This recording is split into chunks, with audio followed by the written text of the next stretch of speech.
1 KG চাপিলা মাছ কিনলাম, আর চাপিলা মাছগুলার হালকা ভাজি করে আলু দিয়ে সুন্দর করে রান্না করলাম। আসসালামু আলাইকুম, কেমন আছেন আপনারা সবাই? আমার দিনী বোন আল্লাহর রহমতে ভালো আছেন, আমিও আল্লাহর রহমতে ভালো আছি। তো সামান্য একটু ঠান্ডা লাগেছে, শরীর একটু দুর্বল এবং কণ্ঠটা একটু চেঞ্জ হয়ে গেছে।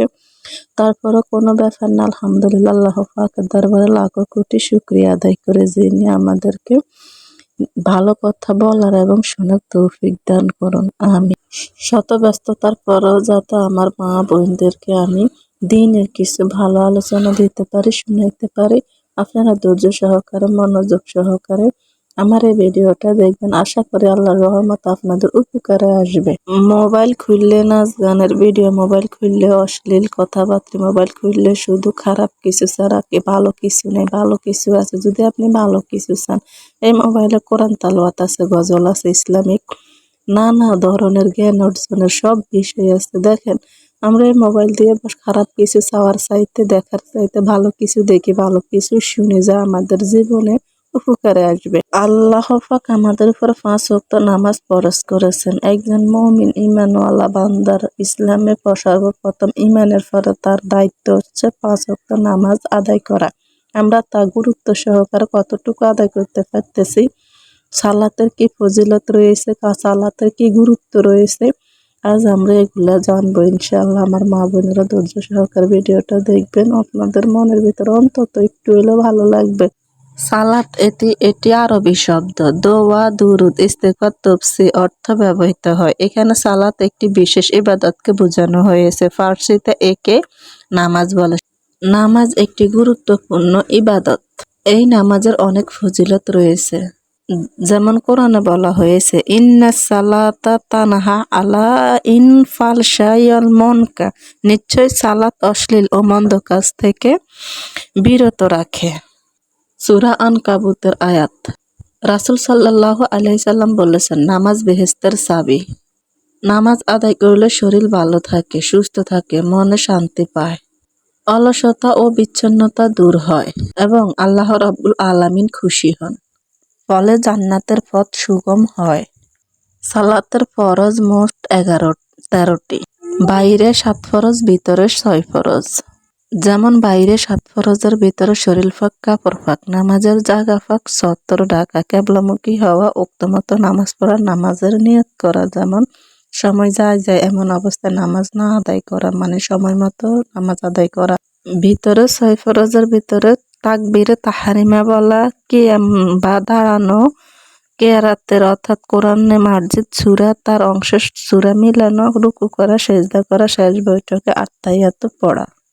এই 13টি ফরজের যে কোনো একটি ফরজ যদি ভাঙ্গিয়া যায়, ছুটিয়া যায়, না আদায় করা হয়, তাহলে আপনার নামাজ হবে না, নামাজ ভঙ্গ হয়ে যাবে, নামাজ ছুটে যাবে, নামাজ পরিপূর্ণ হবে না। এটা অবশ্যই মাথায় রাখতে হবে যে নামাজের বাইরে এবং ভিতরে 13 ফরজ, এই 13 ফরজের যে কোনো একটি ফরজ যদি বাদ যায়, তাহলে আপনার নামাজ পরিপূর্ণ শুদ্ধ হবে না।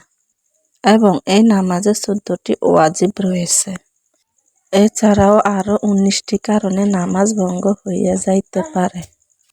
5 ওয়াক্ত নামাজ আপনাদের সাথে আমি সংক্ষিপ্ত আলোচনা করলাম এবং তার ফরজ ওয়াজিবগুলো সংক্ষিপ্ত আলোচনা করে দিলাম। তবে অবশ্যই ফরজগুলোর দিকে লক্ষ্য রাখিবেন, ওয়াজিবগুলোও দেখবেন, শুনবেন, তারপর সহি শুদ্ধ করে পরিপূর্ণ করে নামাজ আদায় করবেন। তাহলে আপনার নামাজ ঠিক হলে সব আমল ঠিক হবে। নামাজ যদি ঠিক না হয়, কোনো আমলও ঠিক হবে না। এখন আমি কথা বলবো বিতির নামাজ নিয়ে। এর অর্থ এটি একটি বেজোড় নামাজ। ভিতর নামাজের সময় হলো এশার নামাজের পর থেকে সুবহে সাদিকের পূর্ব পর্যন্ত। সালাতের শেষ রাকাত। অন্যান্য সালাতের মতো সূরা ফাতিহার সাথে অন্য সূরা পাঠ করতে হয়। এরপর তাকবীর তাহরিমার মতো আল্লাহু আকবার বলে উভয় হাত কান পর্যন্ত উঠিয়ে আবার হাত বেঁধে দোয়ায় কুনুত পড়তে হয়। দেখেন, ভিতর নামাজের সবচেয়ে গুরুত্বপূর্ণ বিষয় হচ্ছে দোয়ায় কুনুত। আপনারা অবশ্যই দোয়ায় কুনুত পড়বেন 3য় রাকাতে। এই নামাজ সাধারণ নামাজের মতোই সূরা মিলানো এবং শুধু 3য় রাকাতে যাই সূরা দোয়ায় কুনুত, সূরা শেষ করে দোয়ায় কুনুত পড়তে হবে, কারণ দোয়ায় কুনুত পড়া ওয়াজিব। এটা না উঠলে নামাজ অসম্পূর্ণ থাকবে, পরিপূর্ণ হবে না। আমরা যেন শত ব্যস্ততার ভিতরে আল্লাহর হুকুম আহকাম মেনে চলতে পারি, 5 ওয়াক্ত নামাজ, রমজানের রোজা, পর্দা করতে পারি। আল্লাহ পাক আমাদেরকে সেই তৌফিক দান করুক। আমার প্রিয় মা ও বোনেরা, এই জীবনে হেলায় হেলায় কত সময় চলে গেল, শিশুকাল কেটে গেল যৌবনের আশায়, যৌবন কেন চলে গেল রং তামাশায় আর আনন্দ ফুর্তির আশায়। এর ফাঁকে দিয়ে আমাদের ইবাদত করার সময়টুকু চলে গেল। একটু চিন্তা করেন, একটু ভাবেন তো। আমরা মনে করি আর একটু পরে নামাজ পড়বো, কালকে নামাজ পড়বো, আজকে শরীর ভালো লাগে না, আজকে শরীর পাক নেই, আজকে শরীর অসুস্থতা ভাব লাগতেছে। কিন্তু না, প্রতিদিনকার আমল, প্রতিদিনকার নামাজ প্রতিদিন শেষ করতে হবে। আজকের নামাজ যদি আজকে না পড়ি, কালকে কি আর আজকের দিনটা পাবো? কখনোই পাবো না। তাই আমাদের উচিত সময় থাকতে আমরা আল্লাহকে সেজদা করা, আল্লাহর হুকুম আহকাম মেনে চলা, আল্লাহর ভয় অন্তরে আনা। কারণ তওবা কবুল করার সময় তওবাকারীর দরজা মৃত্যুর আগ পর্যন্ত খোলা থাকে। কখনকার মৃত্যু হয় কোন জানে না, তাড়াতাড়ি তওবা করতে হবে। কারণ মৃত্যু যদি গণায় যায় তাহলে তওবা করলে আর ওই তওবা কবুল হবে না। আপনি গুনাহ করেছেন, অন্যায় করেছেন, অপরাধ করেছেন, আল্লাহর দরবারে ক্ষমা চান, নামাজ পড়েন, কান্নাকাটি করেন। যত আপনার পেরেশানি আছে, অভাব আছে, দুর্বলতা আছে, যত আপনার অস্থিরতা আছে, সব আল্লাহ পাক দূর করে দেব। আল্লাহকে একবার চিনুন, আল্লাহকে ডাকুন, মন প্রাণ দিয়ে আল্লাহর দরবারে সেজদায় লুটিয়ে পড়ে কান্না করুন। দেখবেন আল্লাহর দরবারে কান্না করলে, চাইলে, হাত উঠাইলে ওই হাত আল্লাহ পাক কখনো খালি ফিরাই দেয় না। দুনিয়ার মানুষের কাছে চাইলে মানুষেরা বেজার হয়, রাগ হয়, দিতে চায় না। আর আল্লাহর কাছে না চাইলে আল্লাহ পাক রাগ করে, বেজার হয়। আল্লাহ তো আমার কাছে চাও, বেশি বেশি চাইতে থাকো, আমি তোমাদেরকে দিতে থাকবো, আমার কোনো অভাব নেই। আপনাদের সাথে কথা বলতে বলতে সুন্দর একটা রেসিপির ভিডিও শেয়ার করলাম, এবং আপনাদের কাছে যদি আমার এই কথাগুলো ভালো লাগে, আপনারা আমল করবেন। কারণ এখানে আমি আপনাদের কাজে বাজে কথা বলিনি, ভালো কথাই বলছি, দিনের কথা বলছি। আল্লাহ যেন আমাকে প্রথমে আমল করার তৌফিক দেয় এবং আপনাদেরকে আমল করার তৌফিক দেয়।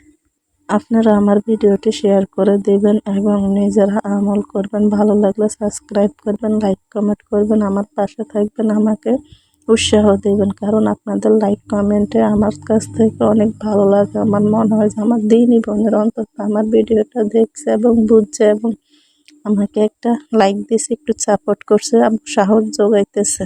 আমরা মুসলিম নারী, আমরা কবরে যাইতে হবে, আমাদের জন্য কবর অনিবার্য। কারণ আল্লাহ পাক কবর সত্য, হাসর সত্য, মিজান সত্য, আখিরাত সত্য। তাহলে সবকিছু যদি সত্য হয় তাহলে আল্লাহর কোরআন সত্য,